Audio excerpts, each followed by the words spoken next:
Tonight on 2020, a simmering summertime feud leads a once friendly neighborhood to war. Deadly war. With a vet who thinks he's still on the battlefield. This is not murder. This is killing the enemy. He came right up to us and said, "Are you ready to die?" It could be any town, USA, your town. Kids playing on swings, tight-knit neighbors, then a midnight murder spree. A killer in camouflage crawling across his front yard. I immediately went into what the military calls a crouching stance. Billy Woodward engaging the enemy, his former friends. But why? Just pow, pow, pow, pow, pow. I figured he was going to come and kill all of us. You had been such good neighbors. How in the world did it go so badly? A gun, and he says the law on his side. Billy Woodward says that you all threatened him. Surveillance video shows a neighborhood shootout. Was he standing his ground with 31 rounds, defending himself? Or taking revenge against neighbors who taunted him? We never had guns. We never had baseball bats. We never had knives. The words that are coming out of my mouth, they're not going to kill somebody. Try telling that to a man who's reached his breaking point. These people with me. Tonight, you'll see how a small Florida suburb erupted into bloodshed. Your neighbor had just gunned down your boyfriend in front of your eyes. Those explosive surveillance images. Interrogation tapes, a blow-the-roof-off hearing. War has been declared upon my house and family. Do you not understand that, sir? And the question everyone will be asking, is this woman's husband a calculating killer or a hero? He saved my life and our children. How can you punish him for that? After tonight, which side will you be on?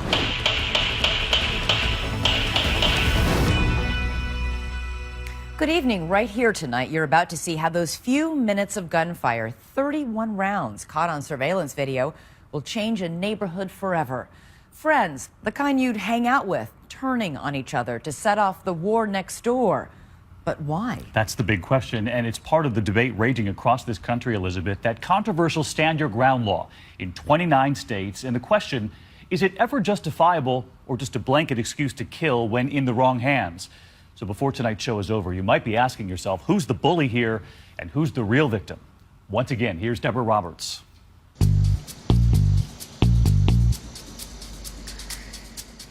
Titusville, Florida, tucked in along the East Coast, just up from the Kennedy Space Center. 2, 1, liftoff. It's the Space Coast, NASA country, where big rockets shoot for the stars.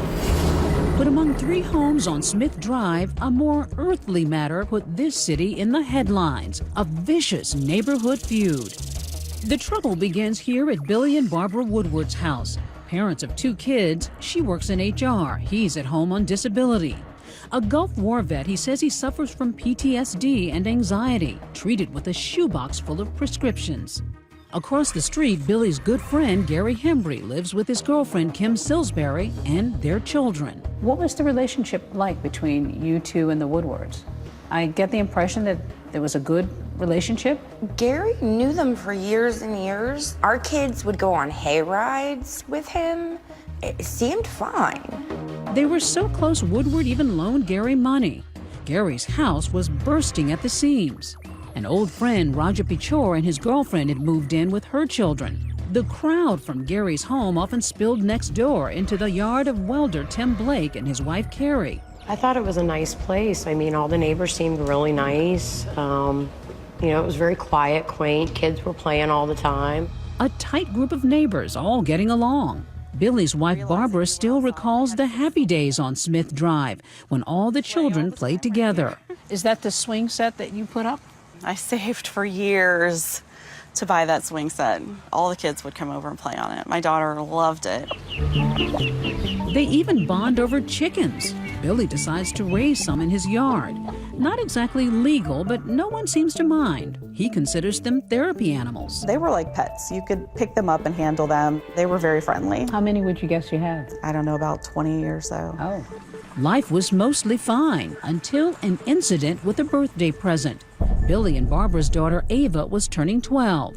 Somebody left a present for Ava. They thought we were not home. Well, I guess we didn't hear the door or whatever, so they left it on the porch. But Ava's birthday gift went missing. The Woodwards accused the daughter of their neighbor Gary with stealing it. I just knew that she had taken it. Gary immediately got very agitated and upset that we were accusing his daughter of having stolen something from our house.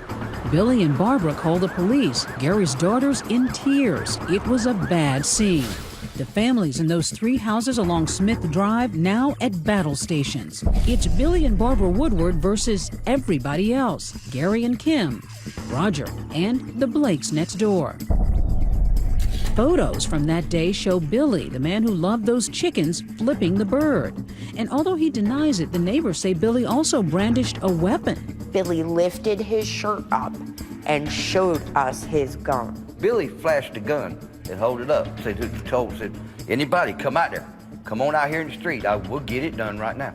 When Billy's dad comes over, he says the neighbors turn on him too. Some of the comments were, I got me a baseball bat. I'll bash that old man's head in. Did you fear that this could turn violent? Oh, yes, ma'am, absolutely. Yep. Things get so heated, Billy's father buys him a surveillance camera that will later record terrifying events. All this heartburn instigated by something as minor as a missing birthday present. Sad, but hardly a surprise to anyone familiar with the long-running carnival of wacky neighbors stories 2020 has followed over the years. Mind my own business when you came out here. There's somebody on a tractor on Pioneer. Oh my gosh. He's flashing my house. I'm getting out of here. Caterpillar crimes and misdemeanors. You better get some cops up here with some guns, because this son of a gun is crazy. The antics often lead to a fence, surveillance cameras, and regular visits from the police. But not many end in the kind of heartbreak witnessed in this story. Back in Titusville, the neighbors across the street from Billy Woodward know exactly how to ruffle his feathers. Those precious, illegal chickens. They blow the whistle, and Billy's forced to give up his feathered friends. He and wife Barbara find them new homes in the country. How upsetting was it to Bill to have to get rid of them? It made him angry. He was just upset that there had not been a problem, and then now all of a sudden there is. When they made him get rid of the chickens, oh, it was on then. The light switch went on in Billy. He was not ever the same then. They were constantly taunting about the chickens. They would drive up and down the street and lay on the horn just to be irritating. So it was a constant barrage of noise, which they knew would bother him because of his PTSD. So it was a hostile environment? It was constant. It was constant. Even neighbor Tim Blake admits the taunting sometimes went too far. Did you ever think at some point that this is going to escalate? This is going to get bad? We even told the cops, are you going to wait till the body bags are being toted out? But you also knew that you were antagonizing him as much as he was antagonizing you. Oh, it was a 50-50 deal. Yeah, I look back now, like you were an idiot. Police were soon barraged with calls from the neighborhood, often several times a day. What would happen once the police arrived? They would say everybody needs to go home and calm down, and that never happened. As soon as the police would leave, they would start their taunts again. Billy's dad, himself a former cop, gives his son some astonishing advice, saying he can't rely on police. Explain to him that at the same time that you have to try to involve the police to keep you safe and your family safe, son, you always have to remember that there might be a time when they're not there. You said that to him? Yes, I did, because I've had to say it to many, many people over the years. By late August, the nasty dispute ends up at the Titusville courthouse, with all sides asking for orders of protection. After speaking out of turn in court, Billy gives his standard excuse. Judge, I apologize for my outburst. I am a mentally disabled veteran who's medicated, who suffered head injury and combat stress, and I don't control my actions very well. The judge denies the orders, telling them all to go home and behave. But the hot-headed neighbors can't even get out of the parking lot without a physical brawl. Billy jumps Gary. He came right up to us and said, "Are you ready to die?" Picked Gary up by his neck, threw him up against the car. Gary's cell phone rolling on the whole thing.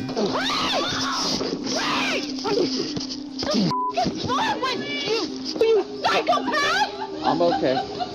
The recording ends when a deputy picks up Gary's phone. Billy is arrested and released. 5 days later, there he is on the surveillance camera with his gun, all that ammo, and his neighbors in his sights. Stay with us.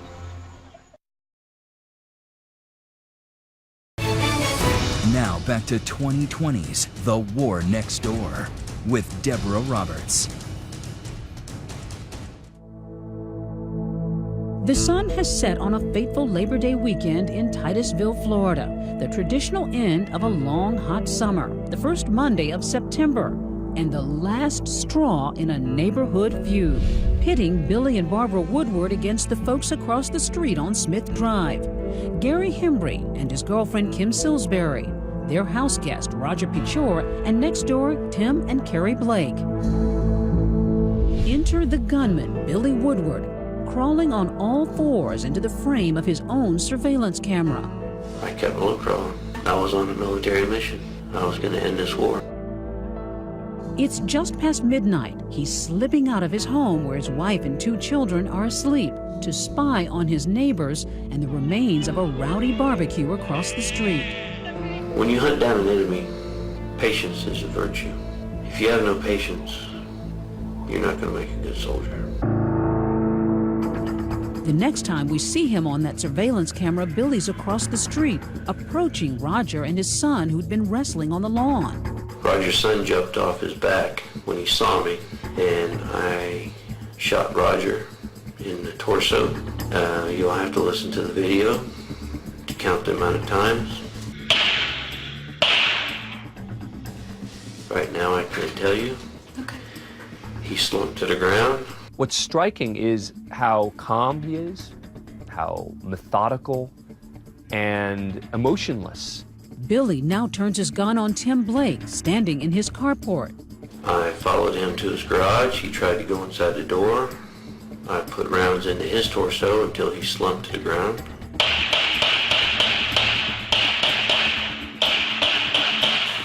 He shoots me about, I don't know, 5 or 6 times.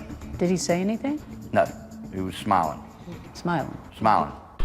As these crime scene photos show, investigators later find spent bullets and brass shell casings littering the driveway, lead-punched holes in a toolbox and the doorway. There was 2 bullets in the door frame. I had to call CSI out the next day to come pull them out. But most of Billy's shots find their target. 11 bullets hit Tim Blake. I got still a bullet in my backbone, 1 in my leg. And what's racing through your mind at this point? I was go ahead and say my prayers. Stuff was flying around my face. I just kept getting shot everywhere. And then I was like, damn, I'm already dead. I just ain't had time to die yet. I opened the door and saw you laying in a pool of blood, didn't know if you were dead or alive, and closed it and called 911. Carrie, did you think you were going to be killed? I did. I truly did. I thought he was going to come in the house and shoot all of us. Then a deathly silence. But Billy isn't retreating, he's reloading. A fresh clip with 15 more rounds. And now Billy's ex-friend, Gary Hembry, father of the little girl in the birthday present spat, follows his girlfriend Kim out their front door, straight into the line of fire. Gary Hembry come out of his garage and said, "What the hell's going on out here?" And I had a clean shot at his chest, and I put one dead center of his chest. He slumped to the ground. These official police sketches obtained from court records by 2020 show the position of Gary Hembry's body just a few feet from his front door. Trapped under her bullet-riddled car next to her wounded boyfriend, Kim sees Woodward closing in. He came back and I watched his feet walk up very slowly, and he emptied the rest of the clip out at my boyfriend.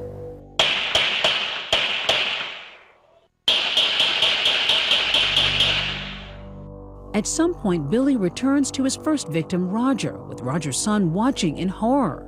And my dad was just laying there like this. And he pushes him over because he was laying on his stomach and flipped him over and like pushed his head. And his head just went like that and put it right to his head, point blank, just. And shot him again? Two right to the head. And in order to make sure there are no survivors on the battlefield, I point blank shot him in the head once or twice. So I ran. And I'm still running. Tim Blake is alive today for one reason. Because I was out of bullets. Okay, so you ran out.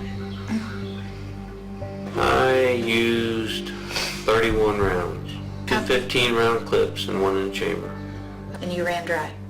Ran dry. Okay. On 3 people. Ran dry as if he'd been watering the lawn instead of mowing down his neighbors. Billy walks back to his home as another neighbor calls out, "You all right?" Billy's answer, like ice. "I got 'em all," he says. Minutes later, that camera's still recording as Smith Drive lights up with first responders. Tonight, a Titusville man shot 11 times by his neighbor. Billy's wife, Barbara, says she slept through the whole thing, and when she wakes up, she believes her husband is a victim. You thought your husband had I been thought my killed. husband was dead. Did you know that he was capable of that kind of violence? The man that I know and I believe in would not just go shoot some people because he was angry. Something had to happen. Days later, Tim Blake comes to in a hospital. Detectives arrive to break the bad news about his 2 other neighbors. I can tell you that Gary and Roger didn't make it. They didn't make it, okay? You're the only one that lived. After the shooting in a police interview room, Billy Woodward waves away his Miranda rights and starts talking. He seems to lose his head for a moment. And these people with me and with me and with me and with me and with me. Listen to me. This detective is probably thinking, we got him. He's confessing in detail what he did, how he did it, in what order he did it. But as it turns out, this becomes the seeds of what is the defense. Now the war's over. Is it? I promise you, those people will not harass my family or me again. Do you feel like you should go to jail for this? No. Because I have pleaded, I have begged, and I have asked for help. No, I don't deserve to go to jail for this. Those sorry deserve to go to jail for what they did to me and my family for the last month, making us live like prisoners in our own home. Well, yeah. I'm a soldier. I fought the war, I fought to win, and I won. When we come back, Billy Woodward now looking more like a salesman than a soldier. But he's still fighting to find a way out of jail. And how about that look on his face in that mugshot? What does he know that we don't? Is there something on that surveillance tape that could set him free? War had been declared upon my house and family. Do you not understand that, sir? Stay with us. 2020's The War Next Door continues. Once again, Deborah Roberts. The feuding neighbors on Smith Drive in Titusville, Florida complained they couldn't get anyone's attention. Surveillance video shows Well, they got it now. to a neighborhood shootout. Crawling around on You shoot up the neighborhood and people notice. Police say after he fired on all 3 victims, he went back to 2 of them, looked down at them, and shot them again in the head. And before the crime tape comes down, people are arguing about whether Billy Woodward did the right thing. You should be ashamed of yourself. You should be ashamed of yourself. You ever cursed a person yourself? Do you deserve to get shot execution style? Right over there earlier. Do you deserve to get shot? 2 years after the killings, the argument moves from the street to a more formal setting, the courthouse in Viera, Florida. And look at Billy Woodward now, in a suit and tie, a far cry from the distraught man with his head in his hands in that police interrogation room, charged with murder and attempted murder. But in an audacious legal maneuver, Woodward and his defense team turned the tables on the state's attorney, claiming Woodward is immune from prosecution under Florida's Stand Your Ground law. How does stand your ground work exactly? In a stand your ground state, I don't have to retreat. I can stand my ground, I can stay right there and respond to your deadly force with my own deadly force. To come with Attorney Mark O'Mara is not on this case, but famously got George Zimmerman acquitted in the Trayvon Martin killing. Is stand your ground just sort of a blanket defense that's being used in getting people off left and right? It's really not. No, stand your ground has gotten sort of a very bad connotation since the Zimmerman case, but it's not used very often. Okay, look, I'm gonna have to defend myself. Maybe not, but when it is used, it myself. can cause quite a stir. One of the most stunning stand your ground defenses happened in Texas. A shot in the dark by a neighbor who claimed his life was in danger too. The case of Raul Rodriguez, like Woodward, a killing caught on camera. Won't y'all turn that down, please? He went to his neighbor's house to complain about loud karaoke music at a little girl's birthday party. Don't come any closer, please. I'm telling you, stop. I said stop right now or I will shoot you. Stop! Get back! And I was, no, stop. I'm in fear for my life. Get away from me. Get away from me. Saying he was attacked, Rodriguez shot and killed the birthday girl's father. He went to prison for murder, but his conviction was recently overturned, and he's been set free pending a new trial. Back in Florida, Billy Woodward, half smiling for his mugshot, is hoping to spring himself from jail too. In this courtroom, a special Stand Your Ground immunity hearing. No jury, just a judge. Billy and his attorneys must prove that in the same circumstances, a reasonable person like you or me would have done what he did. We have to prove that his fear was reasonable by a preponderance of the evidence. That is the law. Prosecutor Gary Beatty. So what he's now asking this court to do is to say, I may have been mistaken about what I believed was about to happen. And yes, based on that mistake, I killed 2 people, but you know what? Never mind, I shouldn't be held accountable for that. But Woodward's defense team arguing, since Stand Your Ground takes away the duty to retreat, it means you can attack.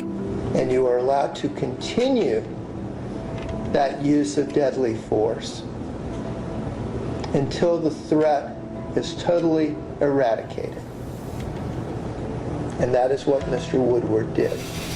In a way, it's like the 2 dead men, Gary Hembry and Roger Pichor, along with the sole shooting survivor Tim Blake and wife Carrie, are on trial. That's Carrie on the stand. I understand that if you make threats that people might take you seriously.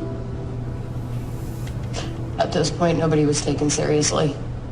This is all just a big joke to you all? The defense plays the surveillance video from episodes in the weeks before the shootings, highlighting vile taunts and threats aimed at Billy Woodward and his family, even against his 12-year-old daughter. Kim had initially said that she was going to have Ava, Billy's daughter, raped.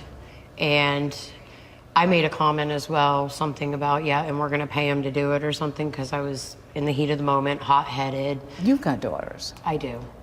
I do. You can't take it lightly for somebody to say they're going to have your daughter raped. No.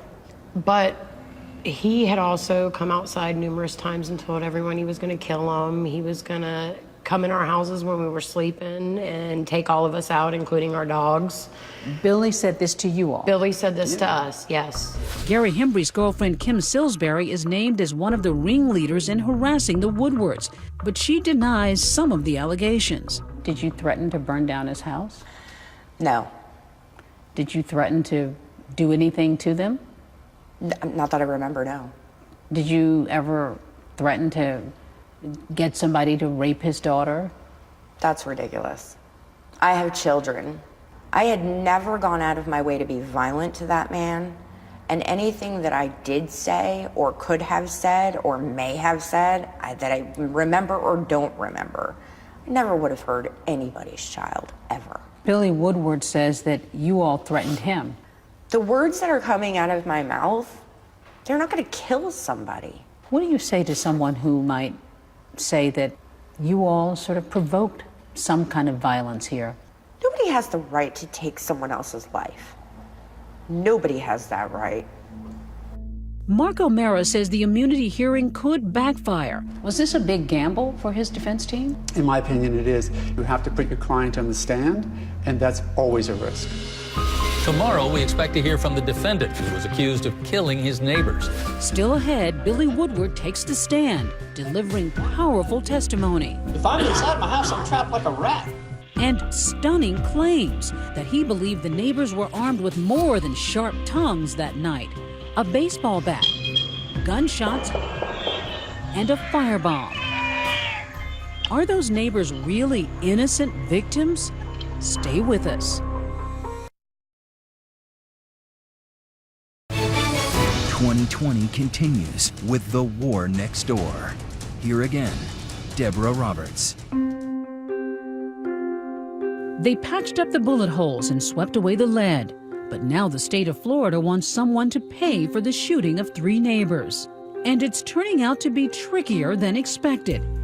You might think Billy Woodward, the man who shot his neighbors, would be a pariah, an outcast. But his wife Barbara says it's quite the opposite. Families of the victim see your husband as a villain. How do you see your husband? He's not a villain. He saved my life, and so some people would call that heroic. A hero? In the Woodwards' old neighborhood on Smith Drive in Titusville, Florida, plenty of people seem to agree. There are literal signs of support. Hi, I'm Deborah Roberts from ABC News. How are you? Larry and Marty Malden live just down the street. Why do you have that sign in your yard? I support Billy. In my opinion, I'd like to see him walk. You'd like to see him be released from jail? Right. Some people would say, okay, neighbors have disputes, but you can't go out and shoot each other. If he'd threatened my family and my house like he did theirs, he wouldn't have lasted this long. I would have killed him before this. You're sorry anytime someone dies, but these people just made this neighborhood just a holy hell. They all ganged up on Billy and his wife and his family. Scott and Lydia Crow, who lived behind Billy and Barbara Woodward, had a front row seat to the feud. They're taking Woodward's side. Was it kind of bullying? Yes. Like it was adult bullying is exactly what it was. And any time he would call the police department, it was 6 people's word against his. They say they were even drawn into the conflict when Carrie Blake threatened them and other neighbors. And Carrie took her finger and pointed at our house and pointed at Billy's house, like, we're going to get you, and we're going to get you, and we're going to get you.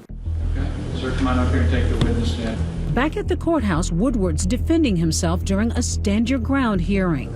Do you swear or affirm the testimony you give in this case is the truth, the whole truth, and nothing but the truth, so help you God? Yes, sir. If they can pull off this legal maneuver, he can avoid a trial and be set free. They were becoming more hostile, and the threats were becoming more real. His lawyers try to prove that during weeks of taunts and threats, Woodward showed restraint. There were periods of time when you were actually angry and enraged, is that correct? Yes, sir. Did you get a gun, walk across the street, and shoot somebody? No, sir. Right after the shootings, Billy Woodward never mentioned weapons or an imminent threat. But now, with everything on the line, his story of what happened the night of the shooting has critical new details. His lawyers producing this Facebook photo of neighbor Roger Pichor, one of the men Billy killed, holding a rifle. They cue up that surveillance video. At about 10:22, you hear sounds of that rowdy barbecue across the street. At 10:41, here are the neighbors taunting and cursing at Billy. At 10:54, Billy says he hears shots. And I distinctly heard from my house, with my window cracked, 4 cracks of a .22 automatic firearm. Unmistakable cracks of a .22 automatic rifle or pistol. And I heard bang, bang, bang! Listen again. Sound like gunfire to you or just firecrackers? That is a .22 automatic. At 11:05, Billy says the neighbors are talking about a gun. The girl said, they've got a gun. Oh my God. To that effect, they've got a gun.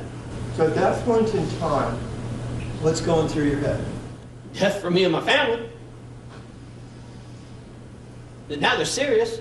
Why didn't you call 911? They don't come. The last time I called the cops, it took them 10 minutes to get there. Left me hanging down the road with my dog. Out and exposed. With nothing to protect me. Then at 12:02, just after midnight, Billy says he sees his neighbors set something on fire. And that's when he gets his gun.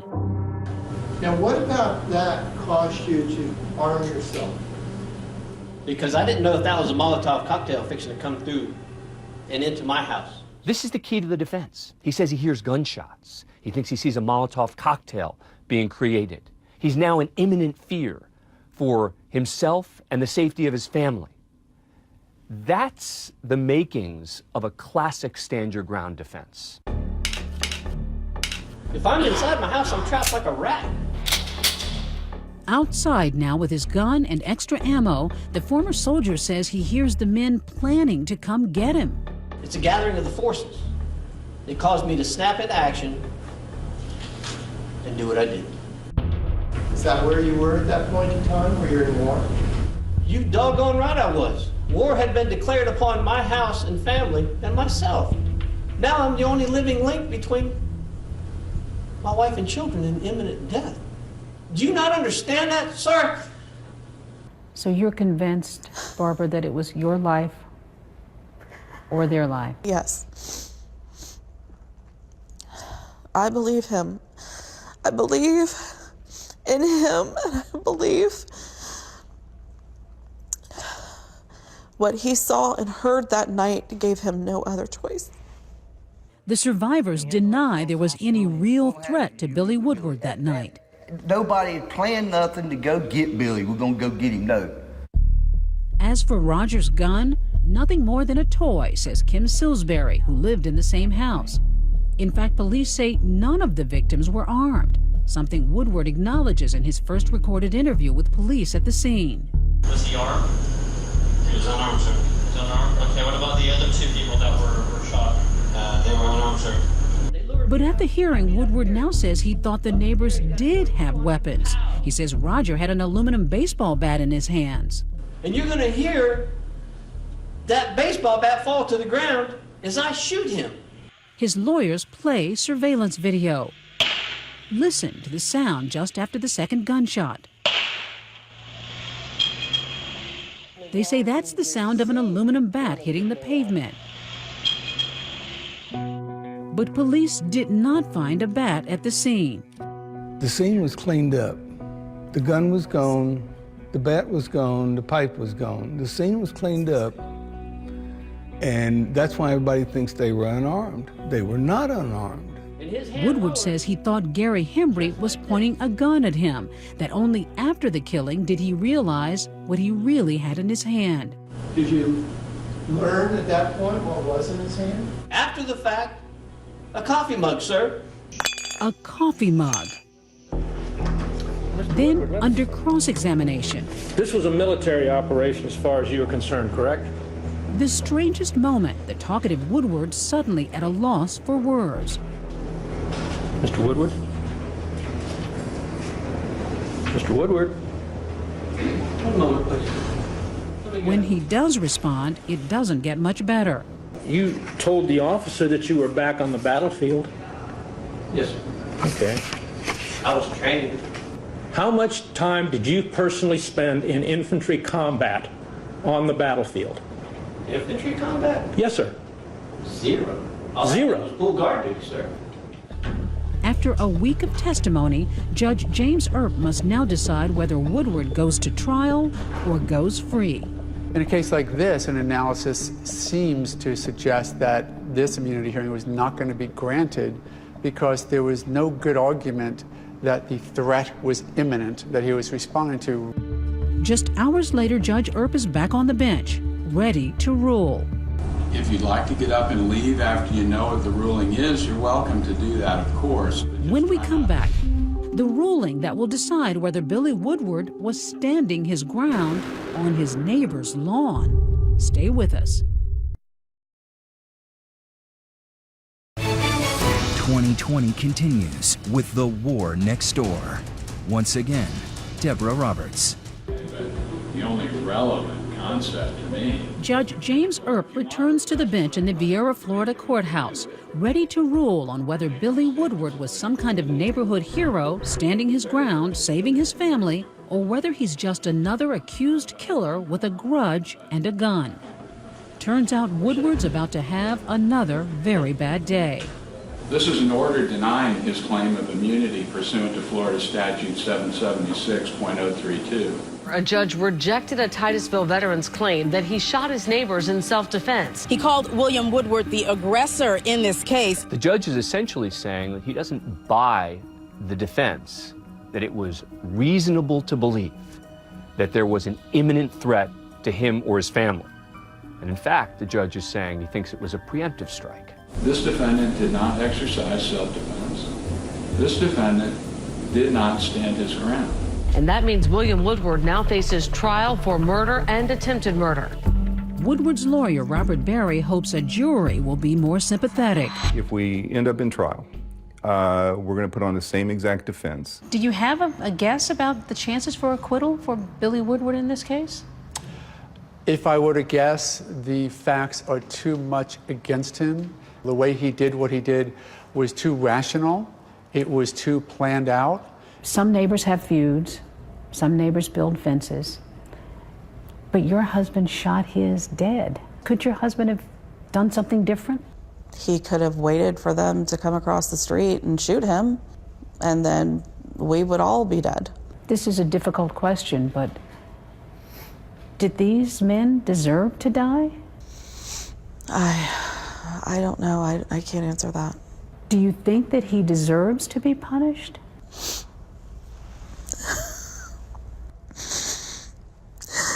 How can you punish someone for saving the lives of their family? Billy Woodward is back in the county jail. Not for long. You're convinced that he's going to prevail? I'm convinced he's coming home. Absolutely. That man needs to be behind bars. There's something wrong with him. He could face the death penalty. I'm okay with that. He's facing possibly the death penalty. Uh-huh. Should he be put to Good. death? Yes, I think he should. I think he should die. But Jeannie Huppert, the mom of Gary Hembry, shot with a coffee cup in his hand, doesn't want anyone else to die. No, not to death, no. I don't want his mother to go through this. I don't want his kids to ever go through this. It's not going to bring Gary back. Nearly 3 years since that nightmare on Smith Street, one final heartbreaking twist. If Billy Woodward had held his fire just a few more days, his neighborhood feud would have ended on its own. Gary Hembry was planning to move, and the Woodwards were just days away from packing up too, ready to close on a new house. Woodward even mentions it to detectives. Had you ever thought about killing them before tonight? No, you know why? Because we just signed on a brand new house. We're going to a new neighborhood. It was like if this had just lasted another 30 days, everybody would have gone their way and they'd all live peacefully, the rest of their lives.